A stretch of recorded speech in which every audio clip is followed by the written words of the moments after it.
had been plus able to याचा then to write the construction subject plus had been plus able to plus V1 plus object plus extension. It is nothing but the construction.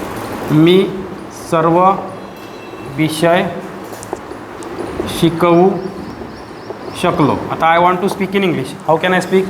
I had been able to teach all subjects. तो माझ्यासोबत बोलू शकला. एवढंच बोलू शकला म्हणजे त्यांना बोलण्याची त्याच्यामध्ये माझ्यासोबत बोलण्याची क्षमता होती, योग्यता होती, तो हिम्मत करू शकला.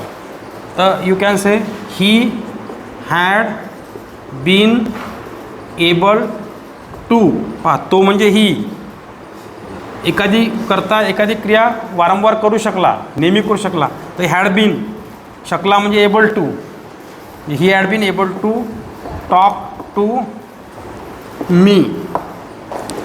ते लोक गरजू लोकांना मदत नाही करू शकले किंवा मदत करण्यास सक्षम नाही ठरले, लायक नाही ठरले, पास नाही ठरले. तर ते लोक म्हणजे they had not been able to help needy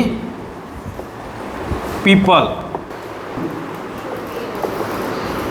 should be plus able to.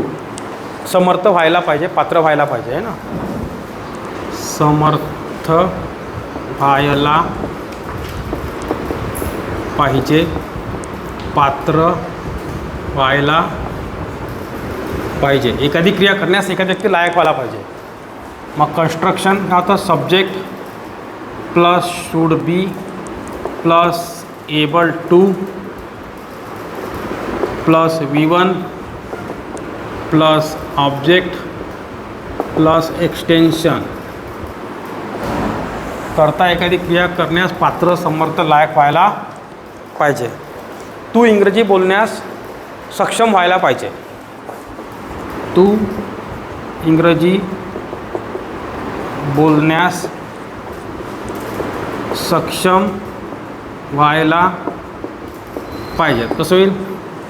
Tu number 1 ला पाहिजे, नंबर 2 सक्षम होणे, नंबर 3 इंग्रजी बोलण्यास, नंबर 4 तू म्हणजे यू, पाहिजे म्हणजे should be, you should be able to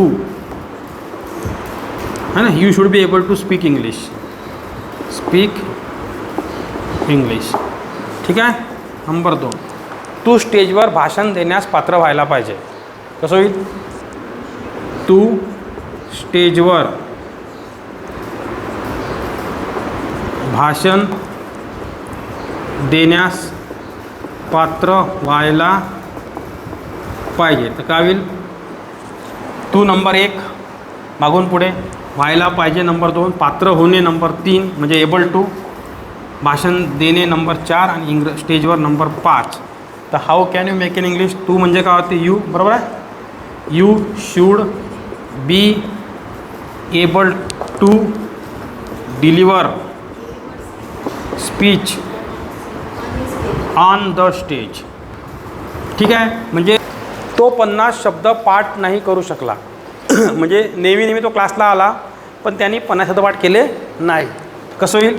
ही एखादी व्यक्ती तुम्हाला सल्ला देत आहे किंवा उपदेश देत आहे असं दाखवण्याकरता तुम्ही शुड बी प्लस एबल टूचा उपयोग करून इंग्रजी बोलू शकता. त्याला इंग्रजीमध्ये पत्र लिहिण्यास सक्षम व्हायला पाहिजे. तर ही शुड है ना, he should be able to write letter in English है ना. तुम्हाला क्लासमध्ये चांगला परफॉर्म करण्यास सक्षम व्हायला पाहिजे. तुम्हें क्लास में अच्छा परफॉर्म करने के लिए सक्षम होना चाहिए. तो you should be able to perform nicely in the class. Okay. तो you can make so many sentences just like this in English. किंवा तुम्ही डिबेट कॉम्पिटिशनमध्ये भाग घ्यायला पाहिजे, सक्षम व्हायला पाहिजे. कसं होईल? You should be able to participate म्हणजे भाग घेणे होते है ना, इन डिबेट कॉम्पिटिशन असं म्हणते. कळलं तुम्हाला? तर हे झालं शूड बी प्लस एबल टूचे वाक्य. Have you got it? Must be plus able to. पात्र व्हायलाच पाहिजे, समर्थ व्हायलाच पाहिजे, समर्थ व्हायलाच पाहिजे, पात्र व्हायलाच पाहिजे. एखादी गोष्ट करण्यास तुम्ही लायक व्हायलाच पाहिजे. Construction subject plus must be plus able to plus V1 plus object plus extension. Compulsion, obligation, necessity. Okay, दर्शवण्याकरता आपण मस्टचा उपयोग करतो. आता आपण इथे must be plus able to म्हणजे तुम्ही ते गोष्ट करण्यास पात्र व्हायलाच पाहिजे हे दाखवण्याकरता मस्ट बी घेतो. तुम्ही नंबर 1 च पाहिजे म्हणजे मस्ट बी, सक्षम होणे म्हणजे एबल टू, इंग्रजी बोलणे नंबर 4, अस्खलित नंबर 5. तर हाऊ कॅन यू, आणि हे एक्सटेन्शन आहे, it is nothing but the extension. वाक्य कसं होईल? तुम्ही म्हणजे you must be able to speak fluent English. आतापर्यंत मीन्स अंटील. आता अंटील हा एक्सटेन्शन आहे, you can take before or you can take at the end. तुम्ही लिहून टाका शब्द. टील म्हणजे पर्यंत होते, नवीन लोक नसेल माहीत तर. टील मीन्स पर्यंत, एट म्हणजे अजूनपर्यंत, अजूनपर्यंत, आणि अंटील मीन्स आतापर्यंत, आतापर्यंत. ठीक आहे. If you don't know do write on the book. आपण करप्शनच्या विरोधात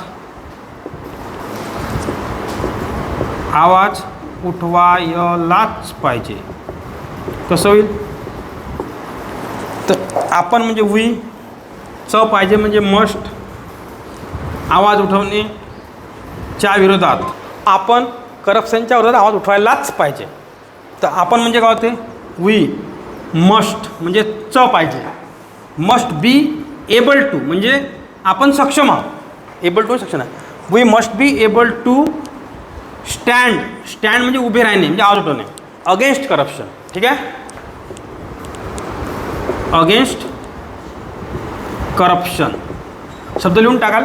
करप्शन म्हणजे भ्रष्टाचार, अगेन्स्ट म्हणजे च्या विरोधात, आणि स्टँड होणे म्हणजे एखाद्या गोष्टीच्या विरोधात स्टँड होणे म्हणजे आवाज उठवणे. स्टँड, स्टूड, स्टूड 3 फॉर्म आहे. कळलं तुम्हाला? हां, तर we must be able to raise voice against corruption हे होते. मग RAISE, रेज म्हणजे उठवणे होते, व्हाईस म्हणजे आवाज, आणि अगेन्स्ट करप्शन हे दोन्ही तुम्ही लिहू शकता. Both are correct. म्हणजे मिनिंग तोच निघते. हा मिनिंग बेटर मिनिंग आहे. It is a better meaning. कळलं तुम्हाला? Must be plus able to. Have you understood? Plus able to, need to be able to. याचा अर्थ लिहा, योग्य होने की जरूरत है, योग्य होण्याची गरज आहे, योग्य होण्याची गरज आहे. हिंदी में योग्य होने की ज़रूरत है. फार्मूला रहेगा आहे subject plus need to be plus able to plus V1 plus object plus extension. कर्ता को कोई क्रिया करने के लिए लायबल, पात्र, योग्य होने की ज़रूरत है. उसे अंग्रेजी पढ़ने में योग्य होने की ज़रूरत है.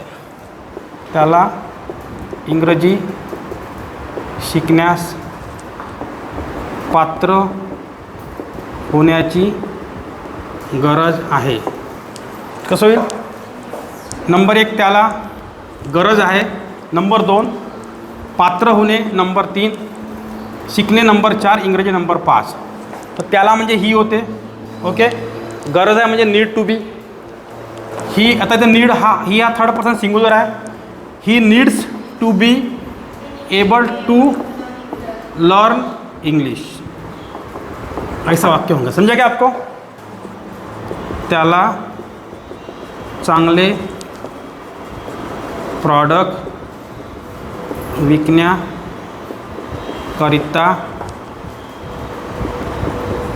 सक्षम होण्याची गरज आहे. तर कसं होईल? He needs to be able to sell good products. ठीक है. बेचना है ना, खरीद थोड़ी करना है. ठीक है. तो I damn sure you have understood this all. Thank you for watching this video. सरकारला रोजगार देण्यास योग्य सक्षम होण्याची गरज आहे. सक्षम होण्याची गरज है. सरकार को रोजगार देने के लिए सक्षम होने की ज़रूरत है. क्या होगा? Government needs to be able to give employment. ठीक है. समझा आपको?